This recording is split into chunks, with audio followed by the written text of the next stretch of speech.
Madame, Monsieur, bonsoir. Le RCS Verviers, plus que jamais à la croisée des chemins. Si sur le terrain, eh bien, la situation permet encore au club, du moins mathématiquement, de briguer le titre en Division 3 à 2 journées de la fin du championnat. En coulisses, la situation n'est peut-être pas aussi florissante. C'est tout simplement l'avenir du club dont il est question aujourd'hui. Ce cœur du débat se déroulera, une fois n'est pas coutume, en 2 temps. Dans un premier temps, nous recevrons les 4 principales formations politiques présentes au Conseil communal de Verviers pour commenter la situation du club. Après quoi, nous recevrons les dirigeants et des investisseurs actuels dans le club pour commenter également la situation. Nos invités du premier débat, je vous les présente. Claude Orban, bonsoir, vous êtes échevin des sports CDH. À vos côtés, Freddy Breuer, premier échevin MR en charge du budget également. Bonsoir. Muriel Tarnion, chef de file du Parti Socialiste. Bonsoir. Et à vos côtés, Agib El Hajaji, co-secrétaire de la locale écolo de Verviers. Bonsoir. Merci de nous avoir rejoints. L'information du jour, vous avez pu la lire comme nous, c'est cette décision du club de quand même demander la licence pour évoluer en Division 2. Donc le club a décidé d'aller en appel. Claude Orban, que faut-il conclure de cette décision prise hier soir? Voilà. Je pense d'abord qu'elle a été certainement tout à fait bien réfléchie et que ça suit une certaine logique. Mais la première logique, évidemment, c'est la logique sportive.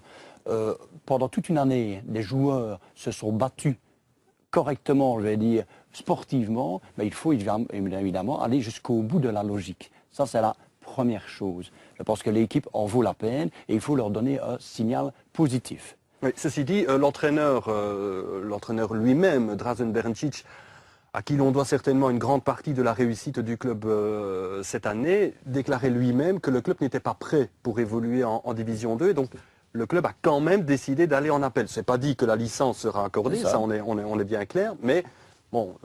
Dans la deuxième logique, je pense qu'il y a aussi la logique économique. Puisqu'il y a le sportif, évidemment, ça c'est plutôt Drazen Berencic qui doit travailler là-dessus. Et il y a la logique économique. Et vous savez bien que pour le moment, il y a évidemment des contacts avec des investisseurs. Et le club du RCS Verviers doit évidemment se donner une image positive. Donc c'est un signal positif que vous voulez donner aux investisseurs. On va en parler, ça c'est clair, durant cette première partie de débat. C'est un signal positif que de dire on va quand même demander cette licence. Évidemment, évidemment. Okay. Je crois que c'est nécessaire pour l'image du club et aussi de la ville de Verviers. Parce que c'est un ensemble et je pense que autant dirigeants que la ville de Verviers travaillent en symbiose et je crois que c'est vraiment essentiel. Ça a été une surprise pour vous tous et toutes d'apprendre qu'on allait quand même demander cette licence. Freddy Breuer.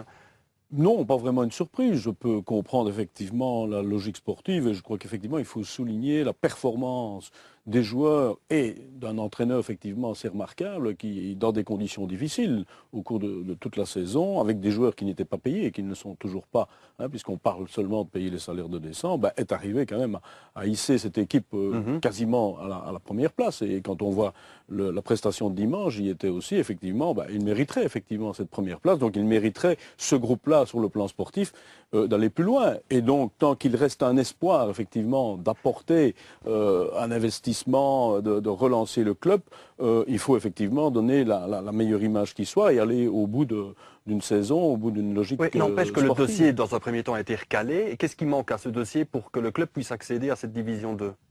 C'est principalement, évidemment, le côté financier. Ça, c'est évident.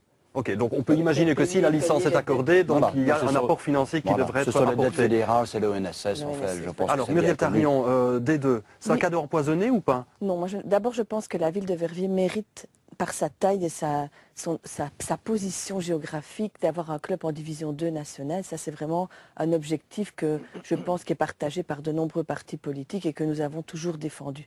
Alors, évidemment, la logique sportive, elle est là, mais elle est là cette année.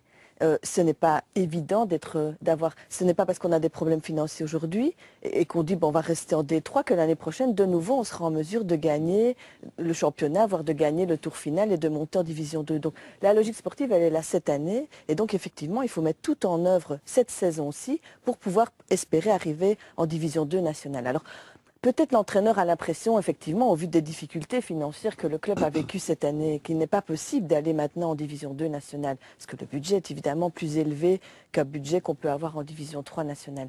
Mais évidemment, à partir du moment où, pour le moment, il semble que ces derniers jours se dégagent des pistes avec des investisseurs locaux qui sont prêts à réinvestir dans le club, on va sûrement entendre des informations aujourd'hui, avec peut-être un investisseur étranger qui serait prêt à faire un partenariat. C'est apparemment une piste qui n'est toujours pas éteinte, un partenariat du style Moucron avec Valenciennes. Donc, je dirais, il y a des possibilités qui existent. Et donc, à partir de ce moment-là, c'est une bulle d'air. Cet appel, c'est une bulle d'air qui laisse 10, 15 jours maximum au club avant que l'Union belge ne décide et qui leur permet peut-être d'obtenir des promesses par rapport à l'ONSS, par rapport à la Donc le jeu en vaut la chandelle. D'après vous, le jeu en vaut la chandelle? Oui, moi je pense parce que la division 2 nationale, si c'est un plus gros budget, c'est aussi évidemment des droits TV en plus, c'est aussi un public certainement plus présent, c'est aussi des sponsors qui seront prêts à mettre plus d'argent, puisque quand on passe plus à la télé, on a une plus grande visibilité, donc une possibilité d'avoir plus d'argent. Donc la division 2, si elle paraît inaccessible maintenant,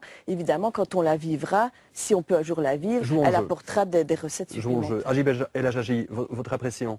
Donc nous, on soutient quand même l'idée que sur le plan de la communication, on a eu des messages qui vont dans les deux sens et qui ne permettent pas ce qu'on a besoin aujourd'hui à Verviers et également dans le secteur du football, c'est fédérer les énergies, aller dans le même sens. On a aujourd'hui un entraîneur qui s'en va. À côté de ça, on a des autorités communales qui nous disent qu'il y a des signaux et des pistes avec les responsables du club. Je pense que ce qui nous manque aujourd'hui, c'est une gestion durable du club. Il faut qu'on soit en mesure aujourd'hui à Verviers de vivre à la hauteur de ses prétentions ou d'avoir les moyens de ses ambitions. Est-ce qu'aujourd'hui l'équipe actuelle a les moyens de ses ambitions? Moi je dis en tout cas bravo à l'entraîneur parce qu'il a fait un travail formidable. Je dis bravo à l'équipe et aux joueurs quand je vois aujourd'hui que les joueurs ne sont pas payés, comme l'a très bien dit les chefs des finances. Et malgré ça, ils continuent et ils font des performances. Ça montre qu'il y a une dynamique qu'il faut soutenir.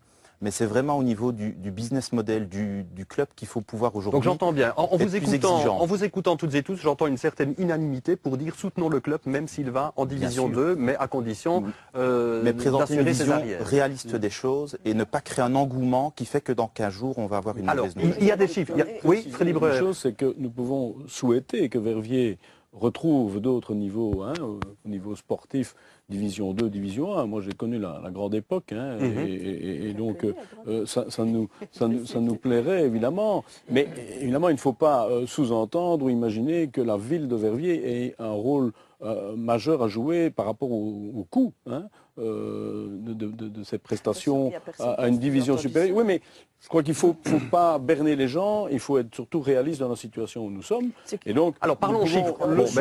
Mettons les chiffres sur la table. Que la ville de Verviers ne mette pas justement, et principalement justement les chevaux du budget et des finances, ne mettent pas justement des bâtons dans les roues au club actuellement. C'est vrai qu'il y a des dettes envers la ville. Quand vous dites ça, Muriel Tarnosa, vous voulez dire qu'on doit oublier les dettes du passé? Absolument pas. Moi, j'ai justement devant moi un article du journal Le Jour du 8 janvier où je dis « Je demande à la majorité CDH et maire de suspendre le remboursement actuel des dettes. » Oui, ce n'est pas bien passé, ça. Mais non, mais c'est ça qu'on... je pense qu'on n'a jamais bien dit.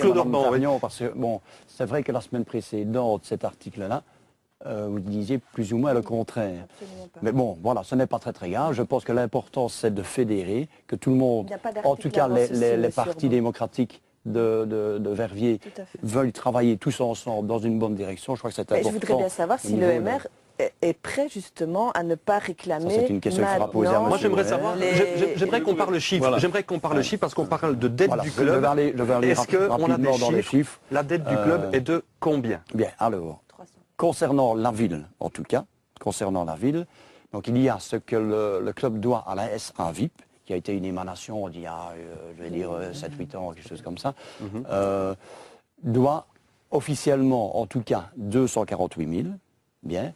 Directement à la ville, il y a une plus petite dette de 10 000 € pour litige pour une location de maison rue des Reines, enfin bon, voilà. C'est révélateur du manque de respect de la direction actuelle du club par rapport à une ville qui fait beaucoup d'efforts et qui fait depuis longtemps des efforts. Pourquoi parlez-vous de manque de respect, Frédéric Breuer? Parce que quand vous constatez, après 3 ans, qu'on n'a pas payé le loyer d'un logement ni les charges sans rien dire, quand vous constatez qu'on a, au niveau de cette dette, évidemment, des dettes pour lesquelles nous sommes tous solidaires, la caution de l'ASPI, l'avance pour que le club se maintienne, évidemment, à l'époque, lors de la crise précédente, 2009-2010, 250 000 euros, ok, et l'échéance pour rembourser cette avance, c'est bien 2019, donc là, il n'y a pas de souci, mais il y a quand même, pour plus d'une centaine de milliers d'euros, de montants qui sont des avances de trésorerie, mais que je ne voudrais pas qu'un jour, on considère comme des subsides déguisés, parce que nous serions parfaitement dans l'illégalité, et donc nous n'avions pas pour vocation à financer l'activité du club autrement que par le biais de la caution, de l'avance que nous avons faite. Et je veux quand même rappeler qu'au-delà de cette dette de 388 000 euros, quand on prend tout, évidemment, une partie de la dette... Vous citez le chiffre de 388 000 euros. La dette, si on la considère dans son ensemble, et je dis, il y a des parties de la dette, elle est composée de 3 tranches.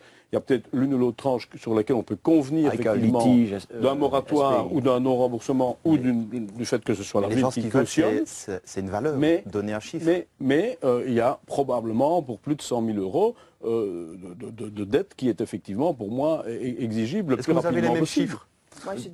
Moi, je dirais 300 000 euros, donc plus ou moins 150 000 euros d'une avance, effectivement, qui a été faite en 2009, au moment où on a sauvé le club à cette époque.